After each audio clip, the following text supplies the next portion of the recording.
एक बात तो हम इतना फिक्स जानते हैं कि जो ईरान और इजराइल का युद्ध चल रहा है, ये पूर्ण तरीके से एप्स्टीन फाइल के मुद्दों को दबाने के लिए ही किया जा रहा है।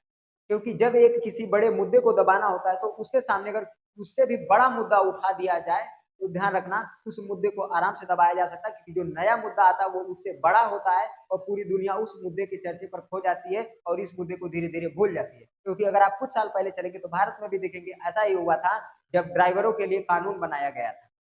जब ड्राइवरों के लिए हिट एंड रन का केस लाया गया था, जो कानून लाया गया था, इस पे जब ड्राइवर पूरे तरीके से धरना दे रहे थे, जगह जगह गाड़ियां रोक करके धरना प्रदर्शन हो रहा था, इस मुद्दे को सरकार दबाने के लिए तत्काल एक फैसला ली और तत्काल फैसले में ये कहा गया कि अब हम राम मंदिर का क्या करेंगे, उद्घाटन करेंगे, राम मंदिर बन करके तैयार हो गया है। जबकि इसके बाद जब राम मंदिर का उद्घाटन हो गया, तो उसके 2-3 महीने बाद हम लोग राम मंदिर घूमने के लिए गए थे, वहां देखने के लिए गए थे, लेकिन वहां पर कोई परिवर्तन नहीं था। राम मंदिर एक तरफ जो है थोड़ा बहुत ध्यान रखना, वहां मूर्ति की स्थापना कर दी गई थी, बट राम मंदिर वहां पर बन करके तैयार नहीं था।